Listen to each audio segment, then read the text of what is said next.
Hello everyone and welcome back to the Common Sense Crypto channel. As with you always, this is Rich doing another video today on XRP. So I hope you're all having a wonderful day today wherever you are in this great world. We're gonna talk about XRP. And I had to start with this from High Vibe. This is massive, a bomb drop. Ripple working with SEPA instant credit transfer system, processing $2.6 trillion per day. The demand for XRP is climbing. Nobody really talks about SEPA, but it is absolutely huge, and it's going to bring a lot of value to XRP. You know, everybody downplays ISO in the crypto space. We would have already seen value if value was going to come from ISO. Wait until ISO goes live in 2025. That handful of cryptocurrencies that are ISO compliant, they're going to change this space forever. All of a sudden, they're going to have gradual upward movement with spikes higher and higher over time because ISO is going to bring a lot of value. This comes from Smoke. Not only is the Ripple network older than Bitcoin, but the XRP ledger stands out as the only blockchain from crypto's early days that wasn't built on Bitcoin's open source system. While most others followed Bitcoin's blueprint, the XRP ledger took an entirely original approach, making it a unique innovation in blockchain history. Ripple's approach to utility is also distinct. Unlike many blockchains, the XRP ledger is both a payment system and a ledger. The key innovation lies in the interledger protocol, which allows different payment networks to communicate seamlessly without creating a new ledger. The approach has never been taken before, combining ILP's interoperability with the efficiency of a high-performance blockchain like the XRP ledger. Everything that we're seeing was planned out a long time ago. You know, everybody talks about Bitcoin. It's the oldest cryptocurrency. It's always going to be the #1 cryptocurrency. That's going to change once XRP is moving the world's money. And that an interledger protocol makes for over 1 trillion transactions per second. XRP was built to serve every single person on the planet. It is all going to start in 2025. That's when everything is going to change because utility is actually going to start to drive the price of these utility-driven cryptocurrencies. This is all the talk right now. Robinhood to acquire Bitstamp. This acquisition will bring Bitstamp's globally scaled crypto exchange to Robinhood with retail and institutional customers across the EU, UK, US, and Asia. Ripple's XRP ledger set to boost Bitstamp's new derivatives exchange. Everybody's looking at that derivatives market right now because it's massive. The derivatives market size varies dramatically depending on the metric used. Notional value around $667 trillion to over $1 quadrillion. Gross market value approximately $20.7 trillion as of late 2022. Actual market value around $12.4 trillion as of 2021. And now Ripple is getting into the derivatives market. They're going to exchange on the XRP ledger. Anything that moves across the XRP ledger adds value to XRP. And the one piece of the puzzle that was always missing was smart contracts. But thanks to Axelar, we're now getting the EVM sidechain for the XRP ledger. That is also coming in 2025. Everything going into next year looks very big for XRP. We are going to have a normal alt season, but it's going to go beyond that. We could also have a massive utility run as well. And take a listen to Mark Yusko calling Brad Garlinghouse a scammer. What Trump is doing through this entity that he owns, he, and it's really his son, but because I don't think Donald really understands this stuff, is buying a bunch of crypto. Bitcoin and Hedera Yeah, and XRP. a bunch of things and that might be approved for ETFs next year. shocking how that works. Right. And they're talking about exempting American coins. What the fuck does that From mean? capital gains. From capital gains. So here's I the think thing. it- As much as I hate, and I do hate XRP and Cardano because there's no there. There's no developers, there's no nothing. And look, Brad Garlinghouse he's smarter than me, he's richer than me because he built a big old scam that's working. And no one likes when I say that, but there's no there. And Okay, so where does this guy get his information? I pointed out for the past 2 years, all the growth around Ripple. We see the BIS talk about Ripple. We see the IMF talk about Ripple and XRP and XLM. We see the World Economic Forum talk about how XRP and the DLT technology is the future. But this guy thinks nothing is building out. But take notice, he started that out with he hates XRP and Cardano. You know, this is the type of people that the Bitcoin maxis listen to, and they take every word to heart. As this is happening, this is Brad Garlinghouse telling you who their customers are. Take a listen. Think about our business as a very global business. 95% of our customers are non-U.S. customers.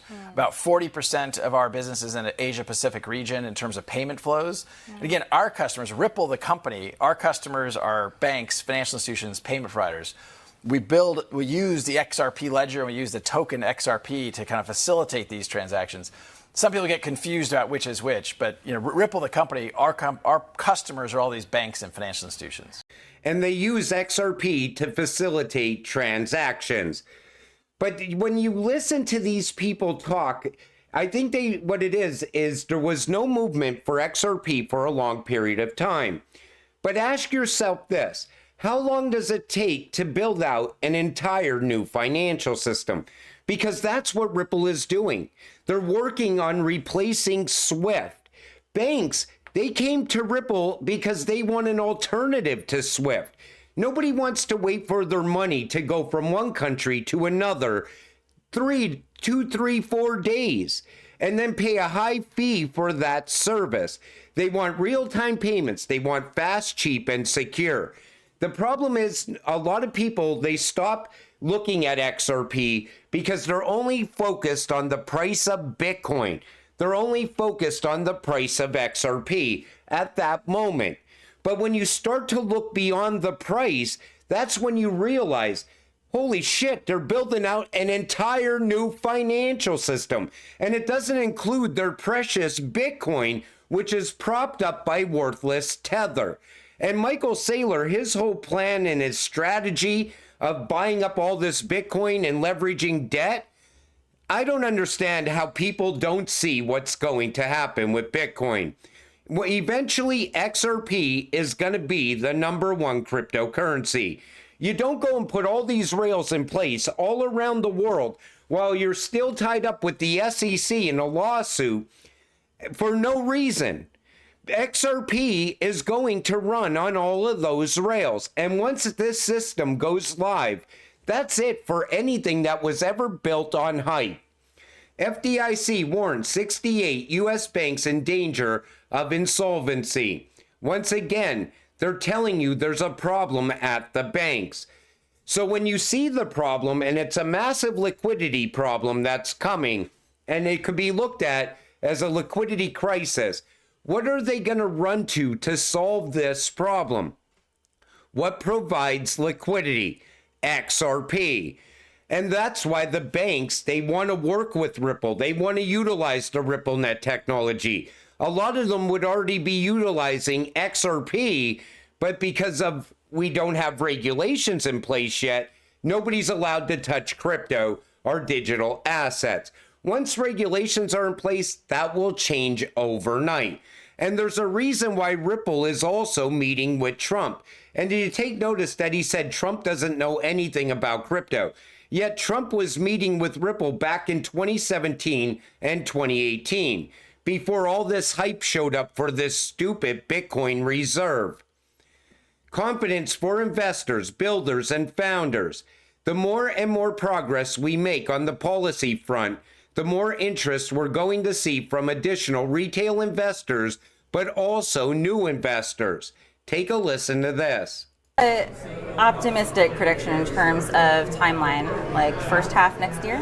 Yeah, I think that we can get something really solid going this year. I don't think it has to get all the way through the process for investors to have more confidence. I mean, I think, we want to make sure consumers are protected. We want to show institutions that, this is a mature and safe and regulated industry. And I think the more and more progress we make on the policy front, I think the more interest we're going to see, from additional retail investors, but also new investors. But I think more importantly, we're going to have the right signal to the builders and the innovators and the founders who want to create something on top of blockchains, because they'll have more certainty about what they can and can't do with those. And that's what's going to bring all of these investors into this space. Once they start seeing regulations, and once they don't have to worry about rug pull after rug pull happening with meme coins, on a daily basis, that will bring that confidence into this space. By the time they're talking about XRP on the mainstream media news on a daily basis, you will be too late to XRP. All the hype right now is all around Bitcoin, because the same people that control the media also control the narrative. And right now, the entire narrative is, let's get all the retail investors into Bitcoin, as many as we possibly can. Even new investors, we want them parking their money in Bitcoin because it's the biggest distraction out there. The disruption is what we're holding: XRP, XLM, XDC, HBAR, and so on. We're holding the disruption. We're holding what is going to change the entire financial system forever. All these people that hate on XRP right now, they're gonna have to have it. Once it starts achieving new all-time high after new all-time high, you watch the FOMO money pour into XRP. And this is another project that a lot of people don't talk about: XRP Healthcare. It's a shining gem in the crypto space. XRP Healthcare is paving the way for healthcare revolution. With Africa and AI driving its vision, the next market leg up will prove why XRP Healthcare is a standout. I think this is also going to gain a lot of momentum as well, because healthcare is something that every single person is eventually going to need. And that's why I like this project. I was talking about it very early on when it first started building out on the XRP ledger. But the reason I like XRP is it's so well-rounded. It's tied to so many different things: AI, custody, cross-border payments, tokenization, micropayments. And we haven't even gotten started yet. It took all this time for Ripple to put the rails in place. And once that new financial system goes live, everybody's going to be priced out of XRP very fast. Because all of a sudden, massive liquidity pools are going to be opening up all around the world. Institutions are going to be buying and locking away XRP. Everybody also focuses on the escrow. I still think that escrow is going to the IMF, the BIS, and others. People in this space need to know what they're holding.